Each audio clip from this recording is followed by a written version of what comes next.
घनाभ। घनाभ को इंग्लिश में क्या बोलते हैं बेटा? क्यूबाइड। क्यूबाइड। क्यूबाइड बेटा कैसे होते हैं? इसमें कितने फलक होते हैं? 6। क्यूबाइड बनता किससे है? रेक्टेंगल से। किससे बनता है? रेक्टेंगल से। एक रेक्टेंगल का एक सीरीज बना दे हम लोग, एक रेक्टेंगल क्या बना दे? सीरीज बना दे, तो ही रेक्टेंगल क्या हो जाएगा आपका? 3 डायमेंशन में हो जाएगा। कितने डायमेंशन में हो जाएगा? 3 डायमेंशन में। रेक्टेंगल कितने डायमेंशन में होता है बेटा? रेक्टेंगल में कितनी विमाएं होती हैं? 2 विमाएं, लंबाई और चौड़ाई। अब उसी को आपका रेक्टेंगल को, आपका आयत को हम क्या करें? उसको हम चौड़ा कर दें, फैला दें पूरा उसको, तो उसमें आपकी क्या मिल जाएगी? ऊंचाई। चौड़ाई तो रहेगी, लंबाई तो रहेगी, और क्या मिल जाएगा? ऊंचाई। ठीक है, और लंबाई तो रहेगा ही, चौड़ाई तो रहेगा ही। एक आपका आयत था, हमने आयत को क्या कर दिया? आयत को एक सीक्वेंस में दे दिया, एक हाइट में ला दिया।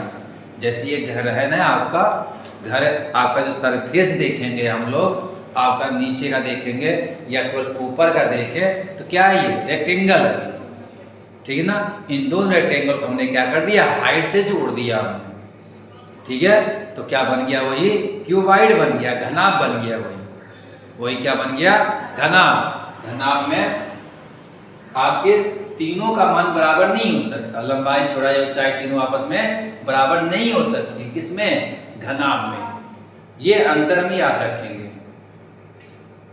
तो घनाभ का आयतन क्या होता है? घनाभ का आयतन, घनाभ का आयतन क्या होता है बेटा? लंबाई गुणे चौड़ाई गुणे, अगर लंबाई गुणे चौड़ाई किया तो क्या ये क्षेत्रफल है? ये क्या ये? क्षेत्रफल। अगर इसमें हमने ऊंचाई गुणा कर दिया तो वही क्षेत्रफल क्या हो गया? आपका आयतन हो गया। वही क्षेत्रफल क्या हो गया? आयतन। कि इस घनाभ ने पूरी जगह कितना घेर रखा है। ओके, अब यहाँ पे इसकी यूनिट देखा जाए, इसका जो मात्रक होता है लेंथ, लेंथ, लेंथ, तीनों किसमें है? लेंथ में ही है। मीटर, मीटर, मीटर, क्या हो जाएगा? मीटर। m गुणे m गुणे m, एक एक घात तीनों पे है, क्या होगा? Metre cube. अगर मीटर में ले रखे हैं तो मीटर क्यूब कर देंगे हम लोग। सेमी में है तो सेमी क्यूब, किलोमीटर में है तो किलोमीटर क्यूब कर देंगे। किलोमीटर तो बनेगा ही नहीं, ठीक है, बन नहीं सकता।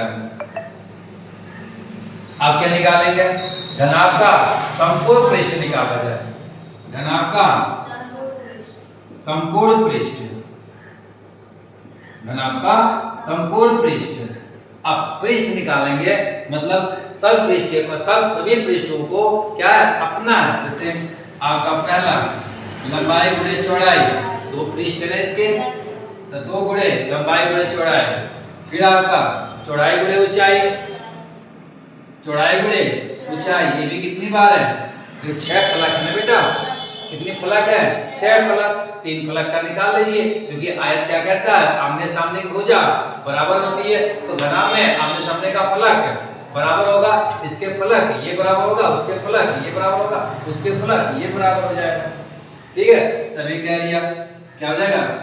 चौड़ाई गुणे ऊंचाई, फिर प्लस 2 बार ये भी लिख लेंगे इसका, आपका ऊंचाई गुणे लंबाई कर लो, आपका LB, BH और HL, इसमें 2 क्या कर लें? कॉमन ले लें, तो क्या बचा? LB, BH और क्या हो गया? HL हो गया आपका। ठीक है ना।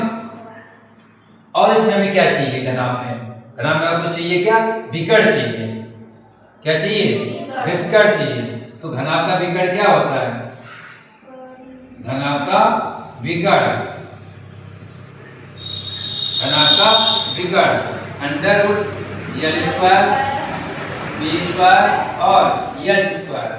जो इसका विकर्ण निकालेंगे, जैसे यहां से लेकर इस कोने से उस कोना, कोना है ना बेटा, विकर्ण मतलब क्या? कोना।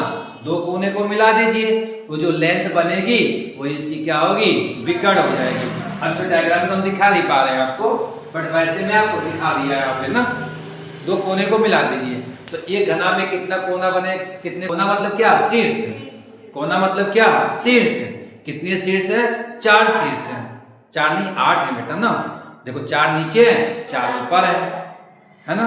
तो विकर्ण कितना होगा, एक इसको मिलाइए एक और इसको मिला दीजिए, विकर्ण निकल गया। विकर्ण का मान यहां से निकाल लेंगे। अब इसी तरह हम किसका निकालना है, घन का। घन और घना में अंतर क्या है, अंतर बेटा यही है जो स्क्वायर और आयत में अंतर है।